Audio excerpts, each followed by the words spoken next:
Talk about using your 12th man. Don't make it too obvious now. Well, careful what you wish for, because you just might get it. Reading 0, Newcastle United 0.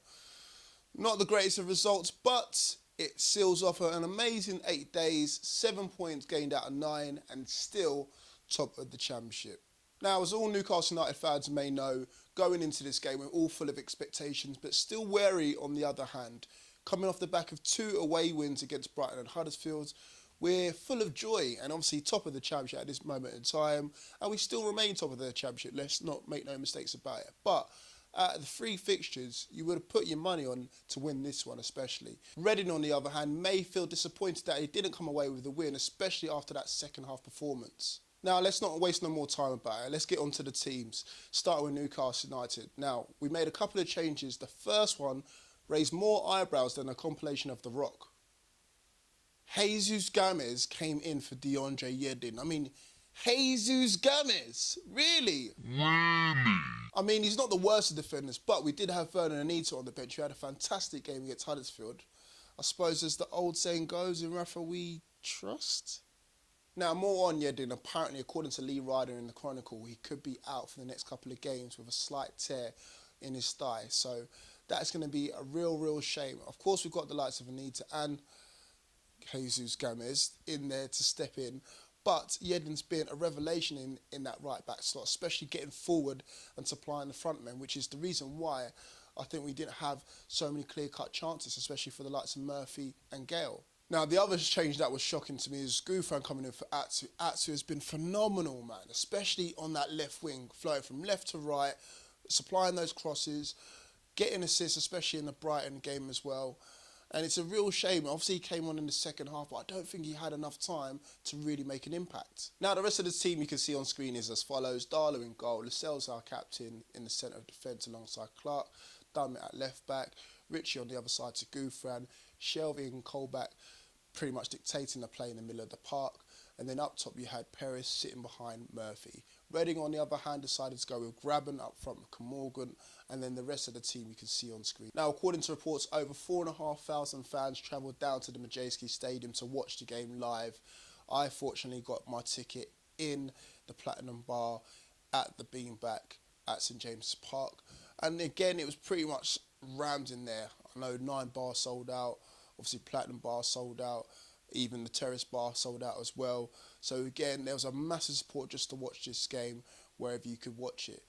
Starting off with the game itself, I have to be honest, Reading had the chance to take the lead early on in the first half.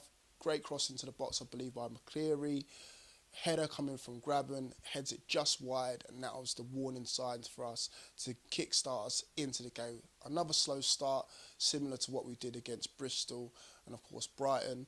But after that, I believe we dominated the rest of the half, and we should have probably taken the lead ourselves.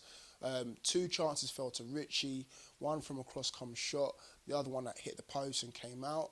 Shelvey had an opportunity, his 1-2 with Ritchie, fell back to him, great volley, well saved by El Habsi, and then he had another opportunity that he pretty much fluffed his lines, could have just tapped it in within the area.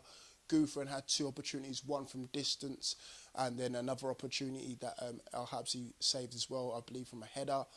And that was it, really. 6 opportunities to us, 1 real major opportunity to Reading in the first half, but it still went into half-time, 0-0, and no real chances after that. Now on to the second half, which pretty much went like this.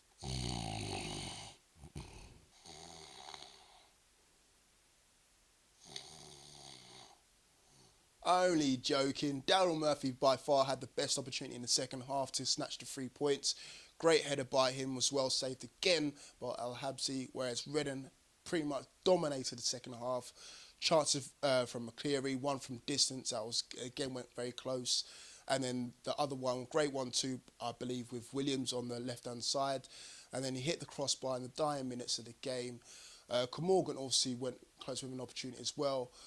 But after the 90 minutes was done, or the 93 minutes was done, it ended in a draw and a well-earned point for both teams as well, which is probably a fair result, really, because Newcastle United dominated the first half and Reading by far dominated the second half. So where does that leave both teams? Well, as I said before at the start of the video, Newcastle United still remain top of the table. We're only 3 points clear of Brighton now. Obviously, they picked up a win, and only 9 points clear of Huddersfield because they picked up points as well.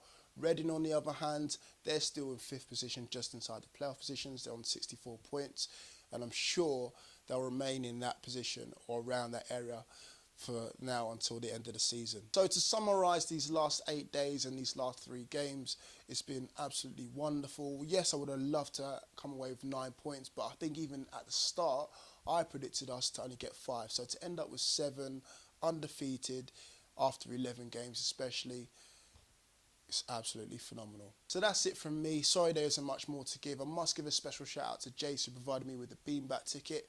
Thank you very much for that, bro. On to the next one, which is Fulham. Normal service will be resumed. Sorry there's not much more I could give you on the matchday experience. But back on the fan cams on Saturday, back on my footage, and back to winning ways as well. See you guys all soon. Keep it tuned. Peace.